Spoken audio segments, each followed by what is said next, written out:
I don't see any excuse for letting China, who is essentially proven to be an enemy of the United States, to be educating their elites. Because it's not the poor people who are coming here for an education.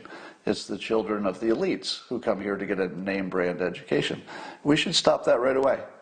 There's no excuse for educating the elites of your enemy.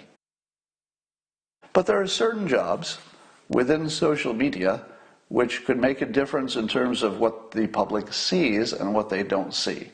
If you're in charge of what the public sees and doesn't see, should we make the standard for that as high as the presidency? Because the presidency has its own standard, that you have to be born in this country.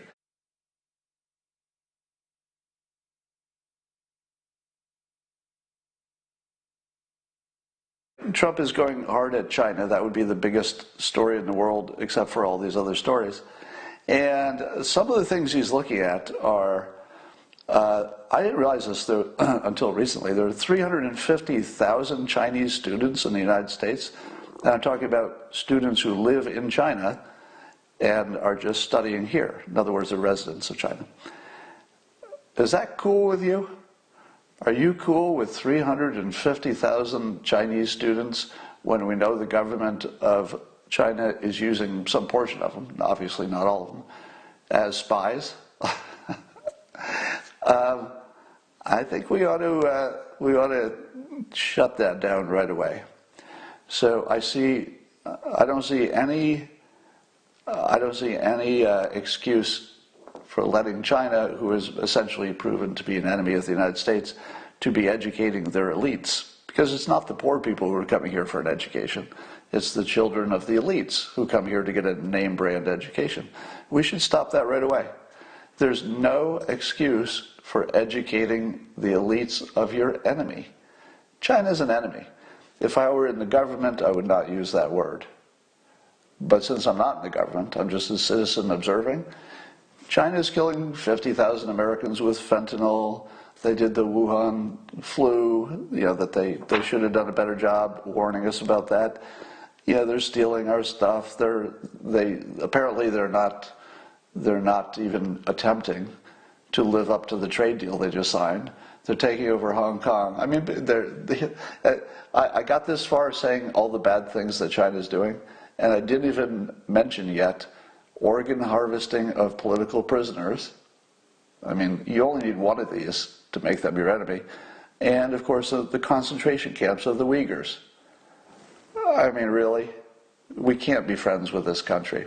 Still like the people, Chinese people, great people, but the government of China.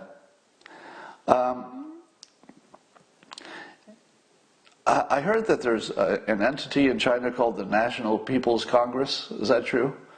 National People's Congress? And they're literally NPCs, National People's Congress. And I thought, what are the odds that that's a coincidence? Anyway, so apparently Trump is going to make, quote, a series of announcements on China in the coming days. And among them might be restricting Chinese graduate students. And here's a question for you. This is a very provocative question. And I shouldn't ask this question out loud, but I'm going to do it anyway. All right? So knowing in advance how much trouble this question is going to cause, I'm going to ask it anyway, because I think you can handle it. All right? Why is it that you have to be born in the United States to run for president? Why is that? Isn't that racist? Why is it that you could be governor, you could be anything? You could be a plumber, lawyer, doctor, as long as you're a citizen. Well, if you have legal right to work here, whatever that looks like, you can have any job except president. Why is it you can't be president? That's the only thing? That's clearly racist, isn't it? Because the whole point of you can't be president is that we think you would have loyalty to your home country, even if you had lived here all of your life. Take somebody like Arnold Schwarzenegger. Do you think there's any chance that Arnold Schwarzenegger is more loyal to Austria, where he was born, versus the United States that made him Arnold Schwarzenegger? I don't think there's any question. Arnold Schwarzenegger clearly is an American in every way that matters. Just this technical thing, he was born in another country. So he can't run for president. Now, isn't that racist? I mean, in the case of Arnold, maybe not. But it also restricts everybody else who was born in another country. Ilhan Omar was born in another country, right? Can Ilhan Omar ever run for president in this country? No, right? She was born in another country. I think I'm right about that. So why is that fair? Isn't that racist? Feels a little racist, doesn't it? All right, well, so this first part was just a setup. I just persuaded you a little bit. So I wanted you to think about that, but that's not even the topic. I haven't introduced the topic yet. I just wanted you to wrestle with that thought a little bit.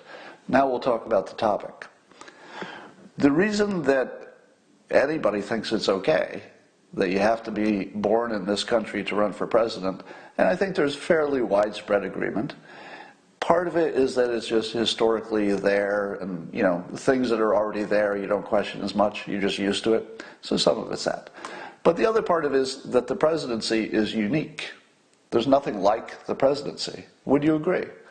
That if I said, hey, if you could be a plumber or a governor, why can't you be president? And the answer is, there's no job like president. Being a plumber is not similar to being president, and even being a governor is not similar to being president, because the governor doesn't have any international responsibilities. It's the international stuff that you worry about when you've got a president who maybe, possibly, has a little bit of loyalty back to the country they were born in. It's racist. It's racist to make that assumption, right?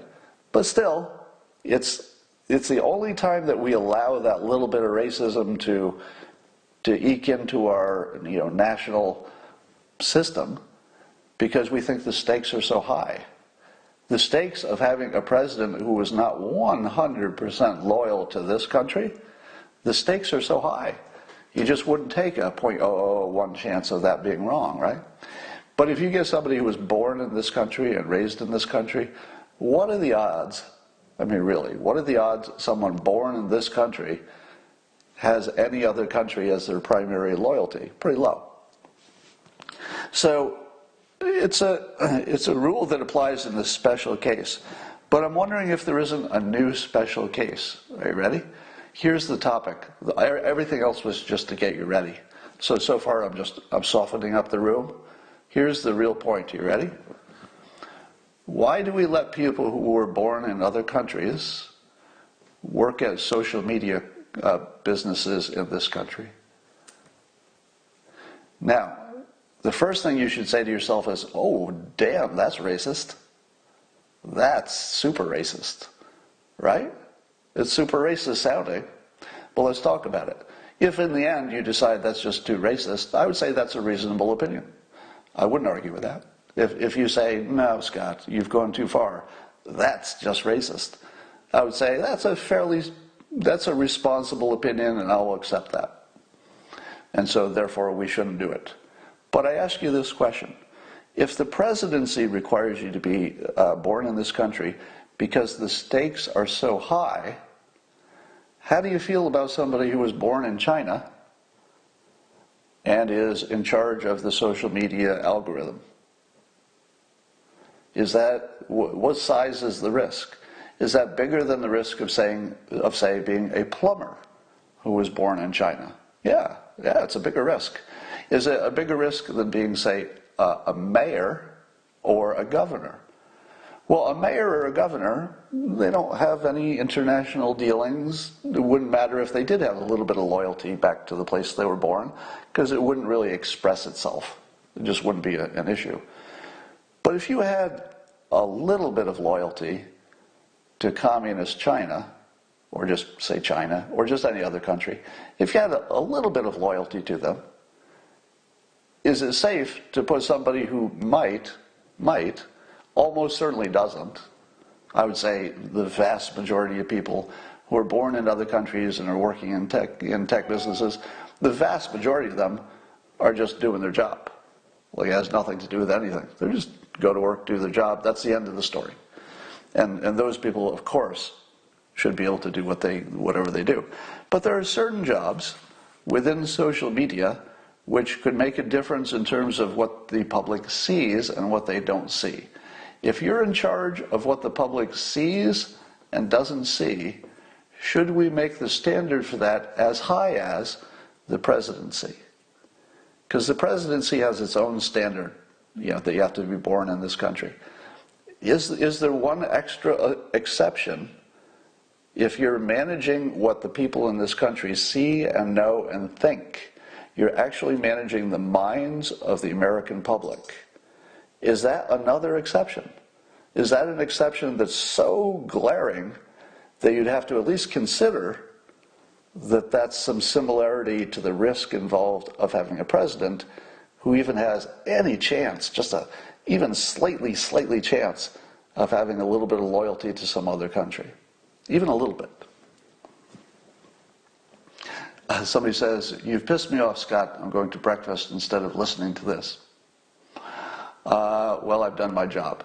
So here's the point. It's a provocative thought. I'm not going to recommend that anything be changed or that the law be changed. But I think you have to ask yourself why there's a difference between the presidency, which feels a little racist, that you can't be born in another country. I mean, if you came here as a baby, I'm literally a baby. You don't even have a single memory of the other country, and you can't run for president in this country, raised as a complete American. And you can't run for president? Well, that's racist. So if we allow that, and by the way, maybe we shouldn't. I think that should be at least on the table. We should at least look at, see if there's any other situations that are similarly risky. So maybe you get rid of both of them, and that would be consistent. Or you say, oh, they're similar. All right.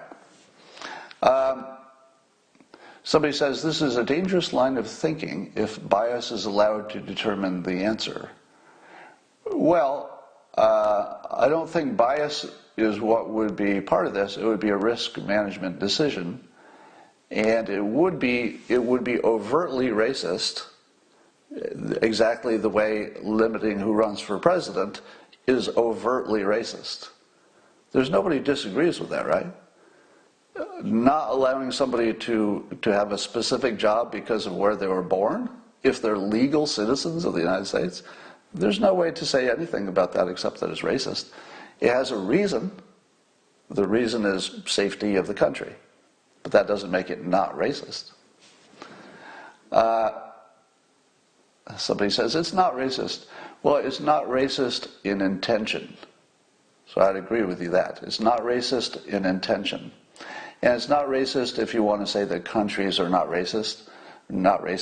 So for example, you could say, well, if you're born in Canada, you also can't run for president, and that's not really racism because it's Canada. To which I would say, no, the way we use racism in the popular vernacular is anybody who's different in a cultural, social way, and Canada is. So,